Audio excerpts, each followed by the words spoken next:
আসসালামু আলাইকুম। স্বাগত জানাচ্ছি ম্যাক্স 789 এর নতুন একটি ভিডিওতে। আজকে যে বিষয়টি নিয়ে আলোচনা করব সেটি হচ্ছে মাউসের রাইট বাটন। সাধারণত আমরা মাউস ইউজ করে থাকি, কিন্তু মাউসের লেফট এবং রাইট বাটনের কাজটি আমরা প্রপার ওয়েতে অনেকেই জানি, কিন্তু যারা না জানেন তাদের জন্য আজকের এই টিউটোরিয়ালটি।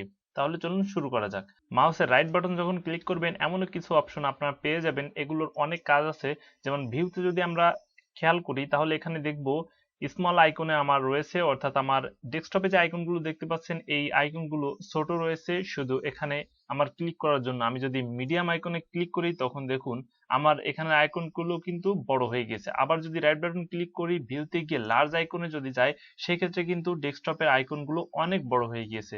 রাইট বাটন ক্লিক করে ভিউতে যাওয়ার পর এখানে দেখতে পাচ্ছেন অটো অ্যারেঞ্জ আইকনস। তো এটিতে যদি আমি ক্লিক করি, সেই ক্ষেত্রে আমি ডেস্কটপে নিউ ফোল্ডার অথবা কোনো ফাইল যাই রাখি না কেন, সেগুলো আমার বাম সাইড থেকে ফ্লাপ হতে থাকবে। অর্থাৎ এটিকে অটোমেটিক্যালি আমরা করে দিচ্ছি যেন বাম সাইড থেকে আমার ওই আইকনগুলো অথবা ফাইলগুলো থাকে। রাইট বাটন ক্লিক করে ভিউতে যাওয়ার পর এখানে দেখতে পাচ্ছেন শো ডেস্কটপ আইকন। এটিকে যদি আমি চেক মার্ক উঠিয়ে দিই, তাহলে ডেস্কটপে কোনো আইকনই থাকবে না, অনলি ডেস্কটপে শো করবে। তো আমি এটিতে ক্লিক করছি, দেখুন এই পর্যায়ে কিন্তু ডেস্কটপে আমার কোনো আইকন নাই। তো আমি রাইট বাটন ক্লিক করে আবার আইকনগুলো এখানে শো ডেস্কটপ আইকনে ক্লিক করলে চলে আসবে। তারপর দেখতে পাচ্ছেন রিফ্রেশ।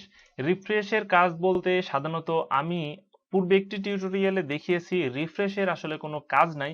রাইট বাটন ক্লিক করলে এই পর্যায়ে দেখতে পাচ্ছেন শর্ট বাই। এখানে যে বিষয়টি সেটি হচ্ছে নেম, সাইজ, টাইপ ও ডেট মডিফাইড। এটিতে বোঝাচ্ছে যে আপনার প্রথমে যে কোনো একটি ফোল্ডার অথবা ফাইল রাখলে প্রথম যে নামটি এখানে যদি আপনি নেমে ক্লিক করেন, সেই ক্ষেত্রে নাম ওয়াইজ আসবে। যেমন যদি আপনার ফোল্ডারের নাম থাকে নিউ ফোল্ডার, সেটি ফার্স্টে যদি থাকে, তারপরে এন এর পরে ও, তারপর যদি আপনি অপেরা মিনি বা যে কোনো একটি বিষয় ও দিয়ে শুরু করেন, সেই ক্ষেত্রে ওই ওয়াইজ আসবে। তারপর দেখতে পাচ্ছেন সাইজ। সাইজটি হচ্ছে আপনি 50 এমবির যদি একটি ফাইল ওখানে রাখেন, তারপর যদি 100 এমবির ফাইল রাখেন, তাহলে 100 এমবিটা উপরে চলে যাবে এবং 50 এমবিটা নিচে চলে আসবে। তারপরে আইটেম টাইপ, এখানে দেখতে পাচ্ছেন আইটেম ওয়াইজ আপনার সিস্টেমটা চলে আসবে এবং ডেট মডিফাইড, আপনি ডেট অনুযায়ীও বিষয়টি করতে পারবেন। রাইট বাটন ক্লিক করব, এখানে দেখতে পাচ্ছেন পেস্ট আর পেস্ট শর্টকাট।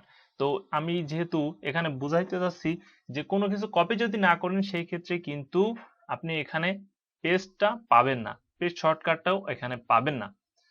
এখানে দেখতে পাচ্ছেন যে আনডু মুভ, তো আমি এখানে একটি জিনিস কাট করেছি, সেটি আনডু মুভের কথা বলতেছে। রাইট বাটন ক্লিক করলে এই পর্যায়ে দেখতে পারবেন ম্যানেজ অন ড্রাইভ ব্যাকআপ। সাধারণত আমরা এই ওয়ান ড্রাইভটি পাবো উইন্ডোজ 10 এ। এই উইন্ডোজ 10 এর এই ড্রাইভটির কাজ হচ্ছে অনলাইনে আপনি কোনো ফাইল অথবা ফোল্ডার বা আপনার ব্যক্তিগত যে ডকুমেন্টগুলো আছে সেগুলো আপনারা রাখতে পারবেন।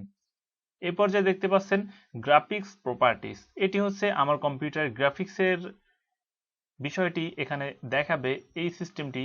তো গ্রাফিক্স অপশনগুলো আপনার গ্রাফিক্স সংক্রান্ত, এটি হচ্ছে অন্য একটা বিষয়। এ পর্যায়ে দেখতে পাচ্ছেন নিউতে যাওয়ার পর আমরা যে বিষয়গুলো এখানে পাচ্ছি আপাতত, সেগুলো হচ্ছে ফোল্ডার। আমরা নিউতে গিয়ে কোনো ফোল্ডার ক্রিয়েট করতে পারতেছি, কোনো শর্টকাট ক্রিয়েট করতে পারতেছি।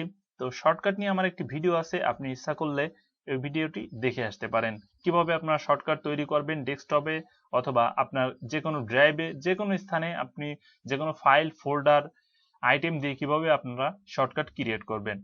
তারপর দেখতে পাচ্ছেন উইন্ডার। তো উইন্ডারের বিষয়টি আপনারা অধিকাংশই জেনে থাকবেন যারা কম্পিউটার সম্পর্কে একটু ভালো জানেন। তো উইন্ডারের কাজ হচ্ছে আপনার জিপ যে ফাইলগুলো আছে সেগুলো আনজিপ করার ক্ষেত্রে উইন্ডারটি ইউজ করা হয়।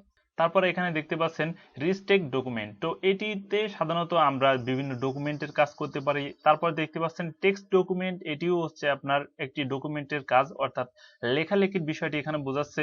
তো তারপরে দিয়ে দেখতে পাচ্ছেন এটিও উইন্ডারের একটি অপশন। তারপর আপনারা পেয়ে যাচ্ছেন ডিসপ্লে অপশন। তো ডিসপ্লে অপশনে আপনারা যদি এখানে ক্লিক করেন, তাহলে এখানে অনেক ফাংশন আপনারা পেয়ে যাচ্ছেন। এখানে দেখুন আপনি ব্রাইটনেস কমাতে বাড়াতে পারতেছেন, নাইট মোড এখানে আপনারা অন করে দিলে আপনার ডিসপ্লের অনেক পরিবর্তন আসতেছে, এবং এখানে আপনারা বিভিন্ন জিনিস পেয়ে যাচ্ছেন, অর্থাৎ ডিসপ্লে রেজুলেশন, কিভাবে আপনি ল্যান্ডস্কেপ রাখবেন, না রাইট না লেফট, এগুলো রাখতে পারবেন, এবং বাম সাইডে আপনারা অসংখ্য অপশন আপনারা পেয়ে যাচ্ছেন। এরপর যে রাইট বাটন ক্লিক করে আমরা যদি পার্সোনালাইজে যাই, পার্সোনালাইজে যাওয়ার পরে এখানে আমরা অনেক অপশন পেয়ে যাব।